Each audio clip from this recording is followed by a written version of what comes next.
It's a blessing that we can be together tonight to continue our series, talk about the church that Jesus built. I can't think of a better topic that we can talk about than to talk about the Lord's church and God's plan for our lives as a part of His family. So tonight we're continuing our series, talking about how the church that belongs to Jesus Christ restores the erring. The church restores the erring. Tonight we'll be talking about restoring relationships. We're talking about restoring the erring. That's exactly what we're talking about. When we think about what God has done through Jesus, the reason that God sent Jesus into the world in the first place is in order to restore relationships. To restore you and me to Him. Because sin is that, well, Isaiah 59, 1 and 2, sin breaks our fellowship. It breaks our relationship. It destroys that. Going back to the Garden of Eden, Adam and Eve, in the book of Genesis, when Adam and Eve sinned against God, what happened? That relationship was broken. It was severed, and they were driven from the Garden of Eden. And so sin never does anything profitable. It never does anything good. It's never helpful in any way. It always brings death. It always brings separation. It destroys relationships. Our relationship with our Heavenly Father, it destroys relationships in families and in the church. Oftentimes it can harm, it can injure our relationships. When a brother or sister goes off into sin, that relationship, it's not the same. It can't continue the same. And so what we're talking about is enabling people who have wandered away, people who have fallen into sin. We want to help them to reconcile with God. We want to bring them back so that relationship can be restored, it can be healed. And not only with God, but also with each other as saints. So we're talking about restoring relationships this evening. As we begin, I want us to think about this quote. This is something that we've heard maybe all of our lives. And it can be used in a variety of ways. And I'll use it with reference to what we're talking about tonight, our topic of restoring the lost. An ounce of prevention is worth a pound of cure. Where do you suppose I'm going with that? An ounce of prevention is worth a pound of cure. What do we, in the topic of restoring the wayward, restoring the erring, what would be the significance of this quotation?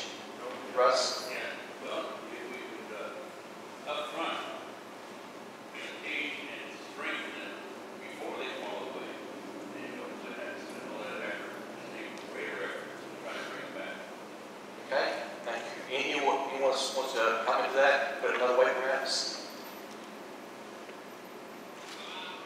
Sometimes, and you're exactly right, we have to do our part as Christians.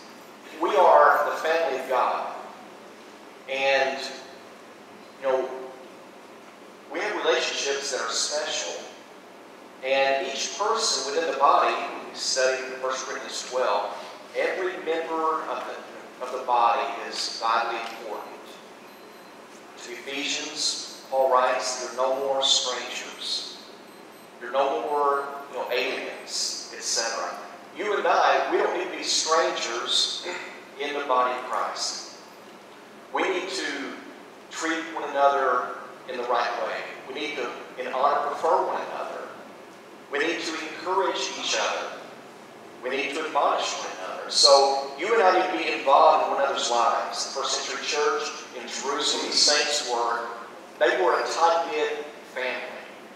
They were together on a continuing basis. They were praying together. They were worshiping together. They were continuing in the apostles' doctrine and fellowship and taking meals together. They were continuing together. You and I, we need to have such a close-knit body. We need to love each other in such a way that we're not even at this point, perhaps, to try to restore someone because they haven't left in the first place. It can be difficult to keep somebody strong or to have them grow to maturity where they won't fall away. But whatever effort it takes to do that, it takes more effort to bring them back once they have fallen away. And so the point here that we want to make is that we need to do all that we can in the body of Christ to ensure that people who are maybe newborn, new Christians, that they're being fed, that they're being nurtured, that they're being loved and fit into the body where they can get involved and participate in the work. And so let's try to prevent people leaving in the first place. I want us to go to Matthew 18, 12 through 14 for just a moment. Matthew 18, 12 through 14. And Jesus here is speaking, and he's teaching an important lesson about the value of souls. He begins by asking a question. And what do you think is the correct question? And then it goes on with this story. If a man has 100 sheep, and one of them goes astray, does he not leave the 99 and go to the mountains to seek the one that is strayed? Then he should find it, and surely I say to you, he rejoices moreover that sheep that man over the 99 that did not go astray. Even so, it is not the will of your Father who is in heaven that one of these little ones should perish. What do you think? So Jesus here, there's a few things we want to draw from this teaching here in Matthew 18. First of all, he asks, what do you think? You and I need to think about one another and one another's needs. We need to be sensitive to each other. What are our thoughts with reference to those who are outside the body of Christ? We're studying on Sunday mornings, have been for a few weeks, about evangelizing, taking the gospel to our neighbors and our community. And another part of strengthening and building up the body of Christ is this work of restoring those who were once faithful Christians. They have fallen into sin, and they're needing someone to come and show concern and to work with them, to strengthen them, and bring them back to the family. And so, what are our thoughts? Are we thinking? Are we mindful? Are you and I mindful of the needs of our spiritual siblings who used to be right here in our assembly on Wednesday evenings, Sunday nights, Sunday morning, but they're no longer here? Maybe it would be a great idea, and we need to do this. We need to, and maybe there is one, but we need to revisit this. We need to have a sheet of paper, maybe, that has a listing of individuals who are still in our community, who are still within driving distance of our working area. These are names of people that are far away, that we need to reach.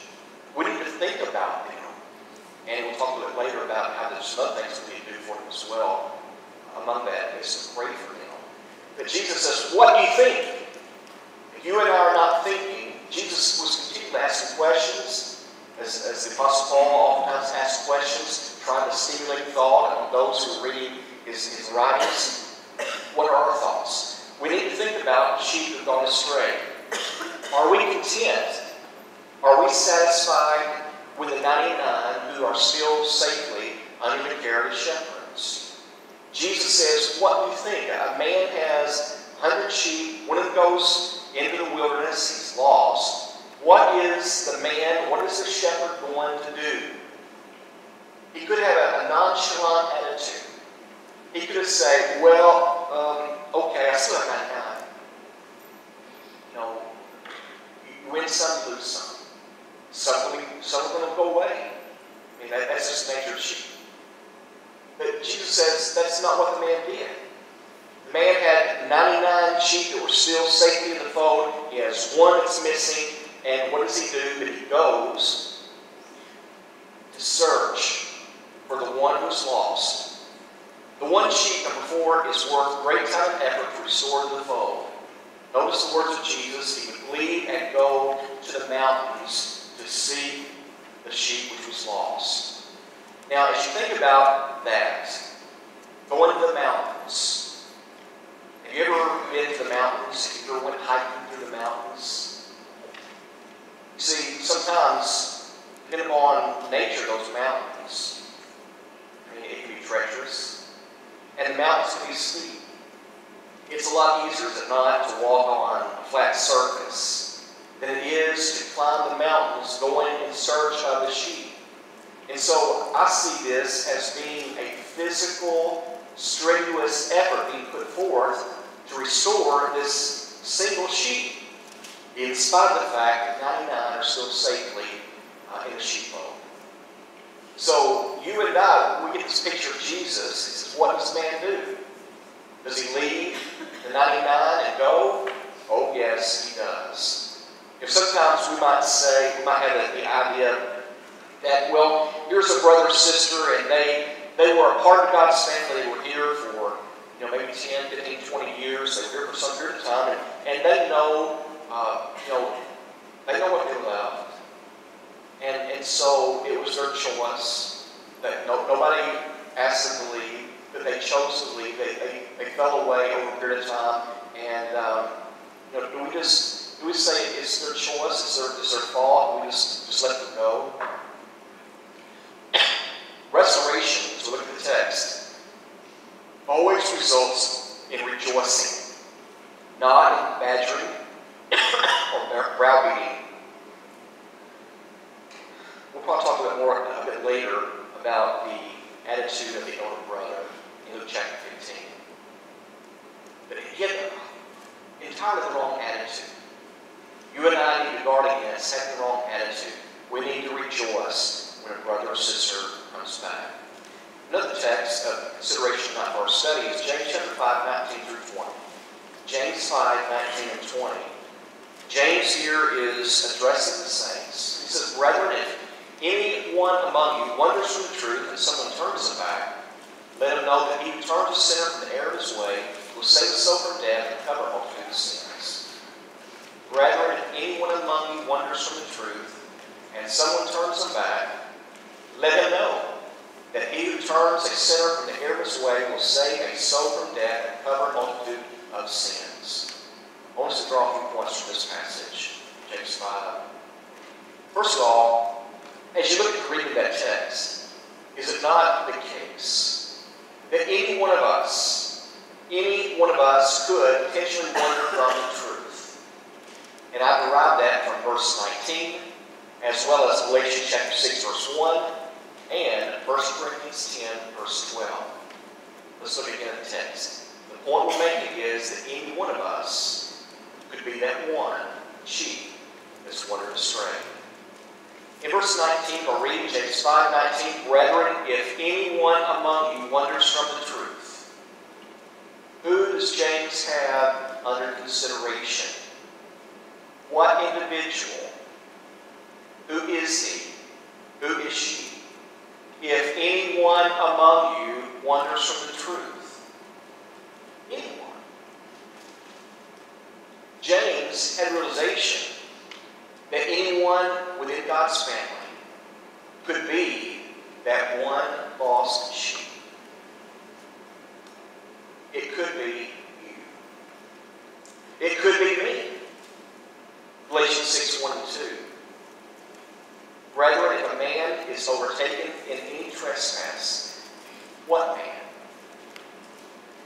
Who is the man under consideration in Galatians 6? If a man, this is generic, would include both the male and the female, if a man is overtaken in any trespass, you who are spiritual, restore such a one in the spirit of gentleness, consider yourself, lest you also be tempted. In Galatians 6 verse 1 here, I would submit that two parts of this indicate that any one of us could be that man or woman. If a man is overtaken in trespass, that shows that it is possible for a man or a woman to be overcome or overtaken in a trespass or a sin. Then notice who is to restore the person. You which are spiritual, those who are stronger, those who are the strongest in the family. He says you need to consider yourself, lest you also be tempted. The implication is that you could have a similar problem. You too could fall. And so you need to be on guard. 1 Corinthians 10 verse 12, I need to reference this point. Therefore, let him who thinks he stands take heed lest he fall. Who's that person under consideration? Who can fall? A person who thinks that they have it together. A person who thinks that they are strong. A person who thinks that it wouldn't happen to me. Do you remember a person like that who said, no, it would never happen to me? I would never do that. Jesus. Remember Peter? Jesus told Peter, you're going to deny me before the cock crows. No, Lord, I would never do that. It happened to Peter. You and I can sin. You and I can fall. You and I need not be proud and high-minded. So anyone among us could potentially wander from the truth. Number 2, to wander from the truth leads to a lifestyle of sin and results in death. That's from verse 20. Also, anyone who has wandered from the truth may return. Verses 19 and 20. Let me turn to the text for just a moment. We're James.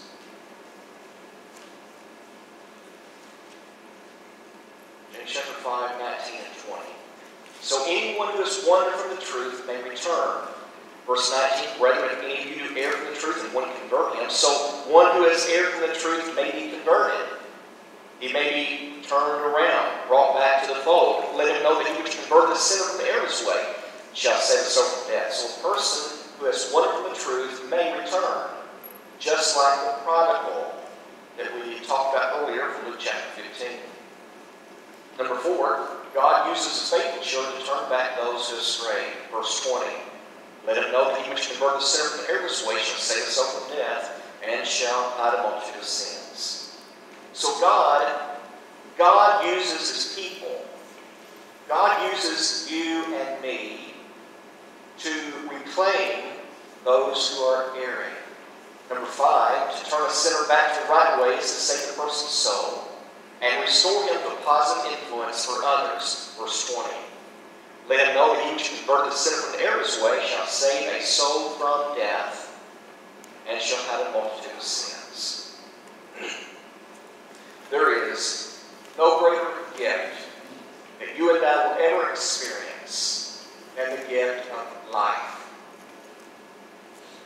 To have the gift of eternal life. There's nothing that can begin to compare to that. And God wants to use you and me as his children to teach the gospel, to sow that gospel seed, and also to have a godly influence in the lives of those who are weak and strayed, to bring them back home so that relationship can be restored and that they can have a wholesome, positive influence in this world. God has created you and me. And God wants you and me to shine the light. You and I are to be the light of the world. But when a brother or sister turns to walk in darkness, their influence is for evil. It's destructive and promotes others walking in a similar way. Who should engage in the work? The floor is open again. So we're talking about tonight restoring relationships, restoring the erring. Who among us in God's family should be involved in the work of restoring the erring?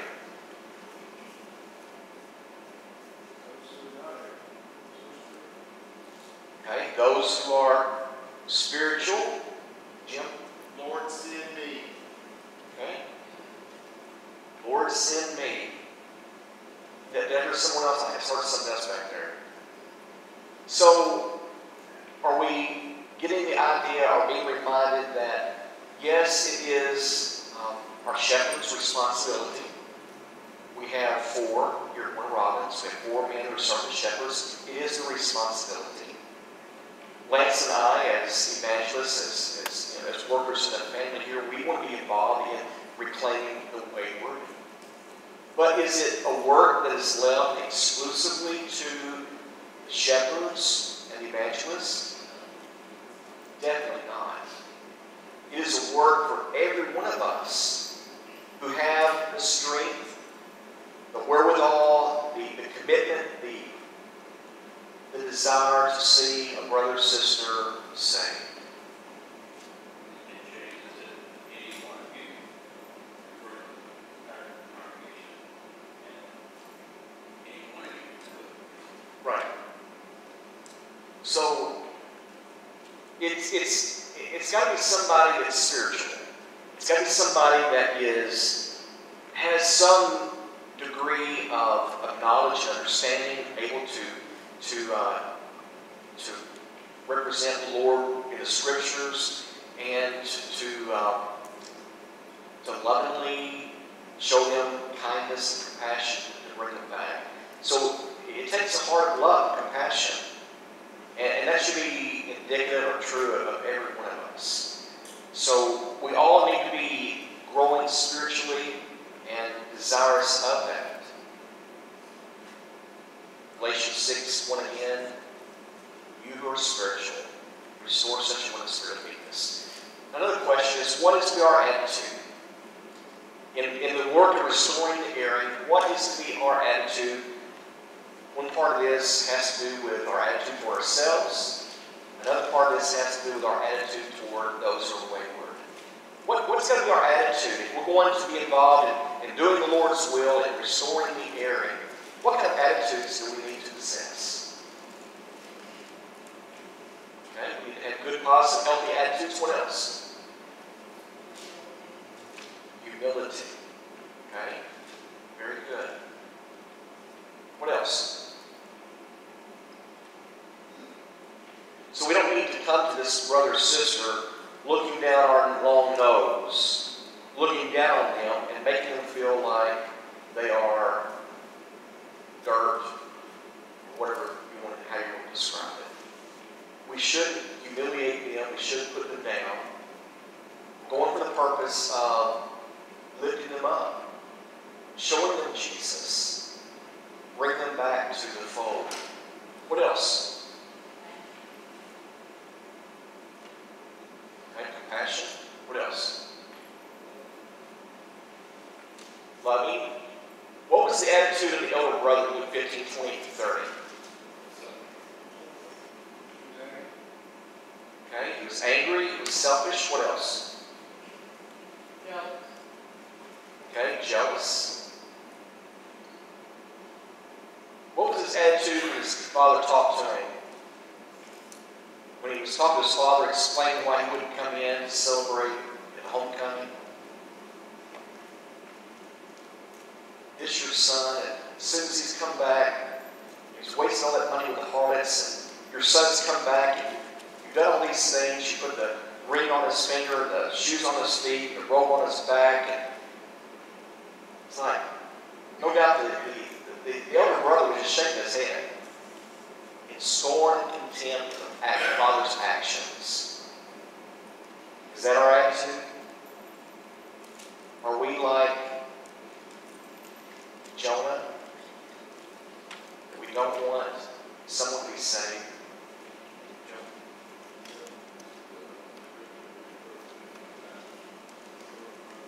Right. Right. How many times was that? 70 times 7. Peter asked, Lord, God forgive me, 7 times? Not 7 times. God is merciful. God is very long-suffering toward us. Any other thoughts about our attitude, what our attitude needs to be toward those who are wayward, or even toward ourselves as we approach them? Jim?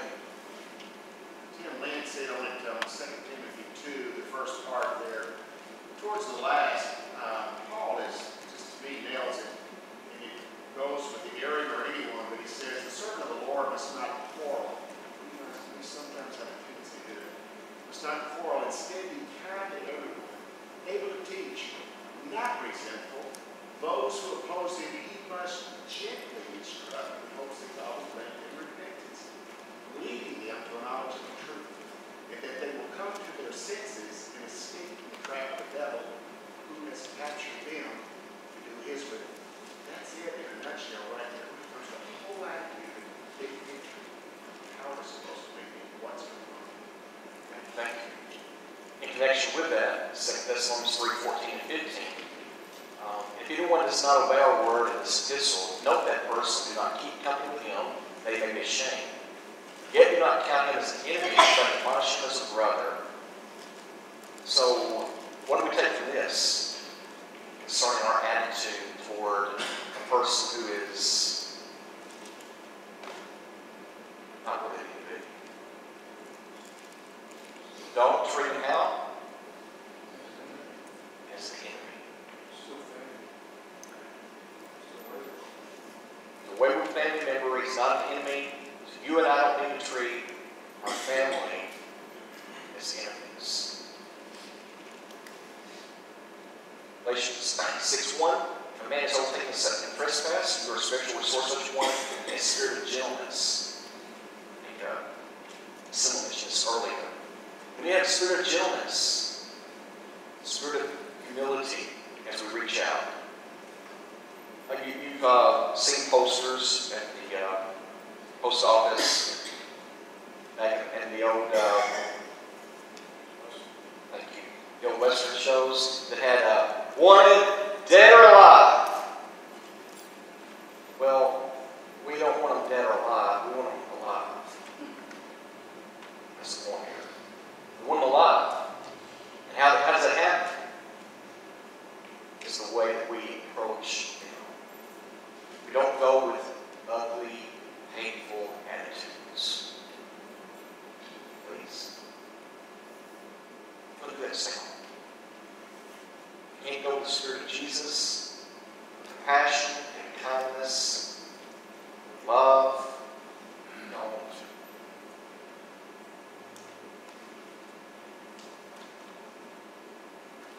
Yes.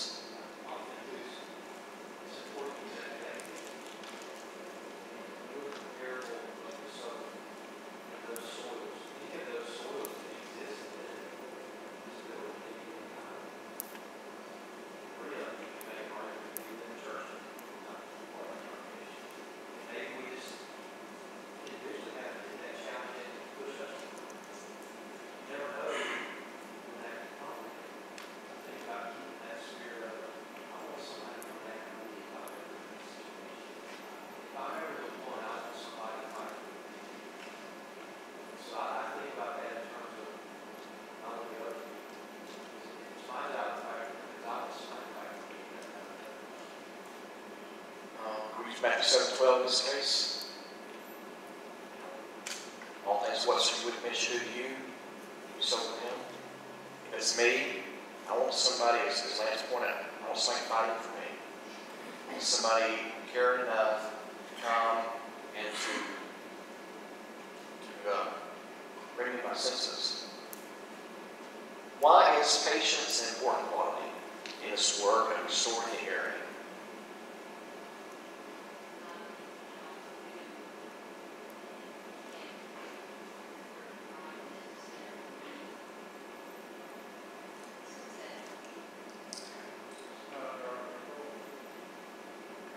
So sometimes it takes time to bring someone along. As someone expressed it, someone who has a weakness, that weakness is not going to just overnight turn into a strength. And so we all struggle, we all have certain things that we deal with, especially those who are wayward, maybe overtaken in a trespass. And so it may take some time for that person to completely overcome whatever sin that may be going on in their lives. So it takes patience. We've got to be patient with people. We need to pray. What, Mark? It also requires patience and time because the individual that we may be addressing may not recognize it as sin or a weakness. It takes time for them to recognize such and then, say, acknowledge that need. We a lot of times find ourselves, if you will,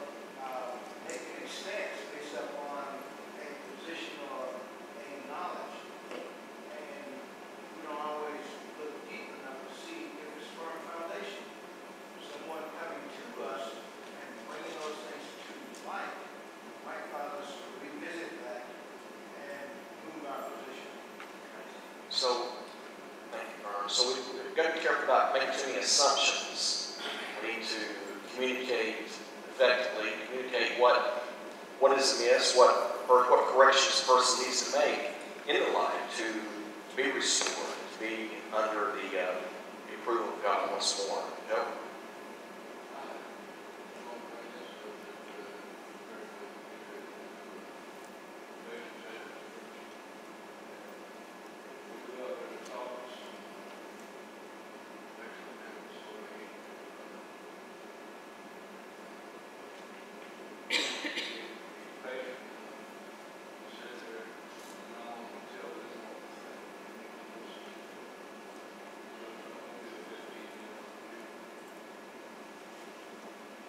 So it takes patience. We need to let them try to reestablish that connection, that bond where there can be a free flow of exchange of thoughts and ideas.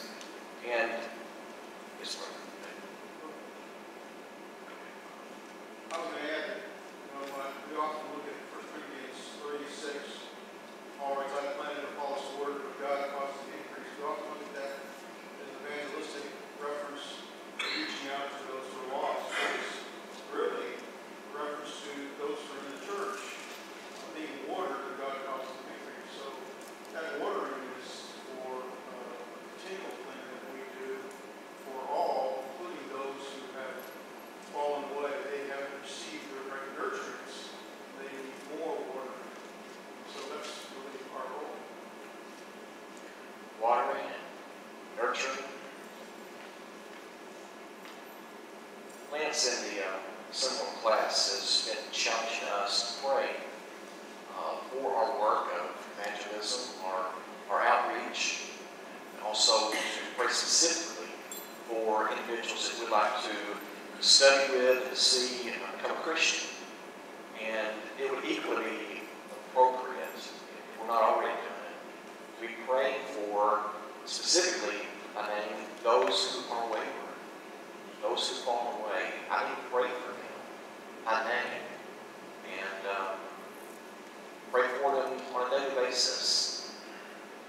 And then, as you think about praying for that person, then realize that we need to be a part of that answer to the prayer. And God will use you and me to be that instrument, to go to that person and to make that appeal that they return to the fold.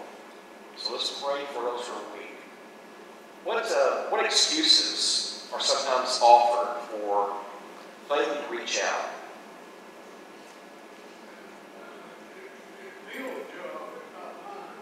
Okay. Someone else's job, I don't have time. What else? Somebody else. Someone else. I'll take that word. What other excuses, Denise? Okay. Okay. We can always claim that I wish I knew a little more. Sorry. Okay. Fear. If you fear of rejection, go to a brother, sister. I don't know what they're going to say. I'm not going to respond. So if you fear of rejection,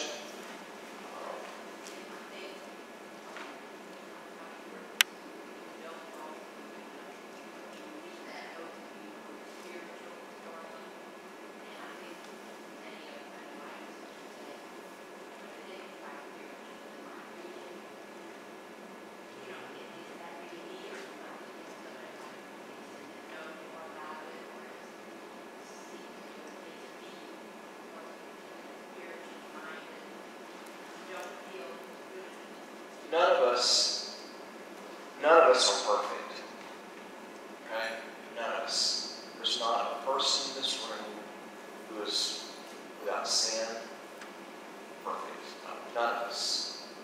And so we need to accept that. That's a fact of life. But the question is, are we, well, as John puts it in 1 John chapter 1, are we walking in the light? Are we practicing what is true and righteous? Are we living a lifestyle? Are we practicing sin? We're practicing in 1 John chapter 3. John describes those who are practicing lawlessness and unrighteousness, that you're not of God. It doesn't matter what you say. And so, if that's where you and I are, we're practicing sin as a ruling principle, as a lifestyle, then we're not ready. We're not spiritual. We're not equipped and ready to restore the wayward. And we need to make some changes. So if you're not a person, you don't feel like that you're spiritual or not ready to go appeal to somebody who's wayward because you're not living right, then that should be a veil. I need to repent. I need to make some changes so that God will be able to use me in this work, sharing the gospel and restoring the area. So none of us are perfect, but we can't use that as a cop-out to not go. Any other ideas or thoughts you want to share with us?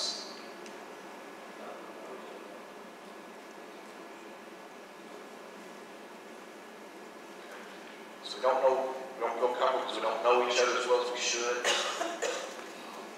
And that can be a part of it. Go arrange to have some time together. Maybe head over for a meal. Have some time together. Establish that. It's going to help your name. Well, I was going to say similar, sadly, too often we don't have a relationship with our brethren that we should have. And as a result, when something occurs, it's hard for us to